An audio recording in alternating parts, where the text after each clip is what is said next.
Today, we are going to look at reading and comprehension strategies. These will help you when you are reading to work out the words, the meaning of what you read, and to answer the questions. Before you start reading, it's a good idea to predict what the story might be about. That means to make a sensible guess.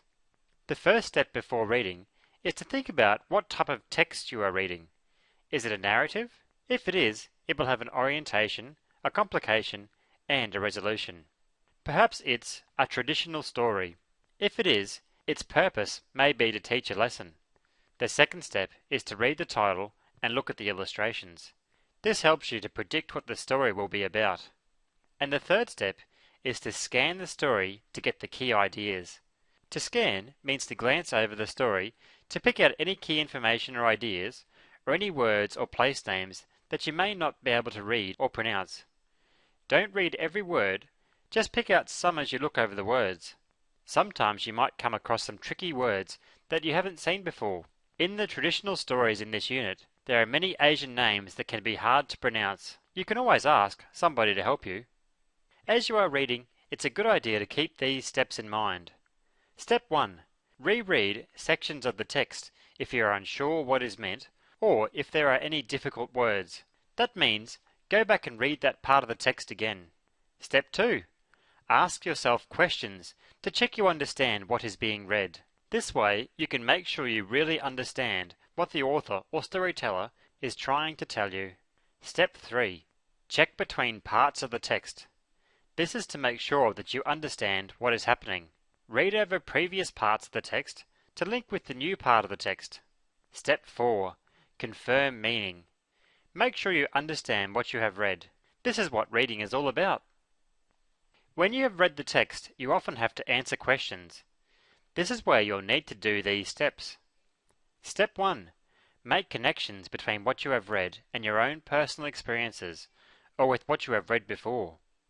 You need to think about similar things that you have done or read about in other texts. Step 2. Find specific literal information.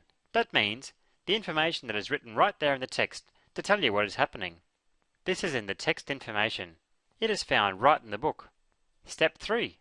Ask and answer questions. Ask yourself questions about the text and then answer them yourself. Step 4. Create mental images. This means you need to think about what the characters might look like or how a scene might look and create a picture in your mind. Step 5. Find the main idea. Think about what the author is mainly trying to show you. Maybe it's a moral or message. And Step 6.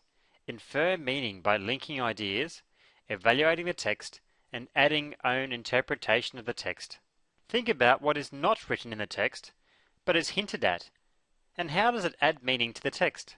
To evaluate the text means to ask yourself what you thought of it. Did you like the story? These are in-your-head types of ideas. They ask you to decide what you really think about the text.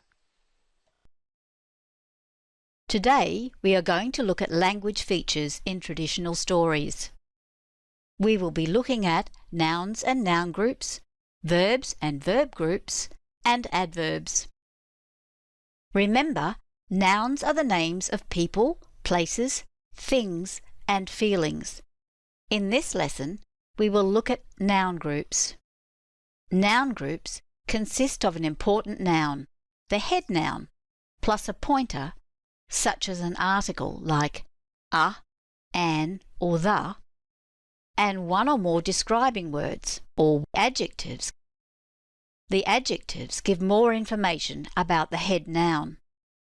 Noun groups are a group of words telling who or what is involved. It may include adjectives and nouns linked together, such as a handsome, strong man. Listen to this section of The Tiger, the Rabbit, and Chung Ho. Long ago, a weary traveller named Chung Ho was cutting through a deep ravine when he heard a strange voice. "Help me! Help me! Please, somebody take pity on me." The traveller, being a kind and gentle man, hurried to the sound.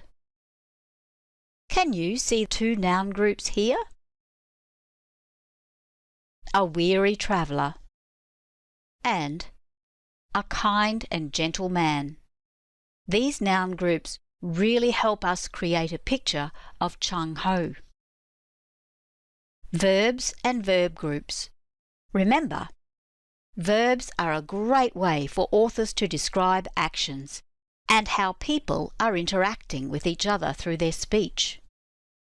There are different types of verbs, such as action verbs like point and peered, and saying verbs such as said, cried, and yelled. A verb group consists of a verb and is preceded by one or more auxiliary or modal verbs. For example, will understand and had been. Let's look at this section of the story about the tiger. Pausing at a clearing, Chung Ho looked down. A tiger peered up at him from the depths of the deep pit. Wise friend, would you please help me get out of this trap? Begged the tiger. The author has used the verbs pausing and looked. These are words that describe what Chung Ho did. There are also verbs to describe the tiger's actions. He peered and begged. These verbs tell you that the tiger is struggling and pleading and needs help. This is also the first complication of this traditional story. Now let's have a look at adverbs. They are words that tell us more about the verb. How did the verb happen?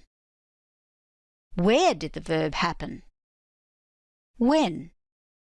How well or seriously? And how often did it happen?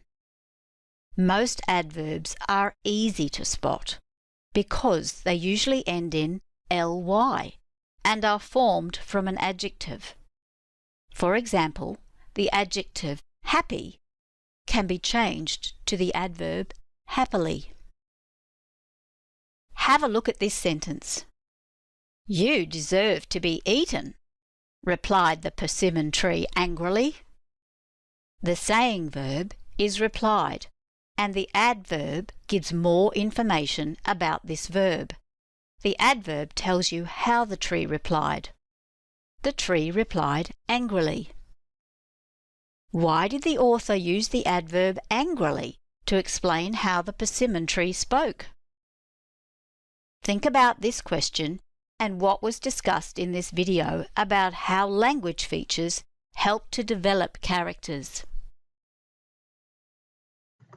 Okay, I hope you enjoyed watching those first couple of videos there at the start of the lesson. They give you information to help you with what you're going to be doing next. So if you need to rewind and rewatch at any time, feel free. Simply today, all you have to do is just work through this booklet, The Tiger, the Rabbit and Chung Ho. You have done probably bits and pieces of it. Just so we're on the same page, all we want you to do is work through each of these up to page 13.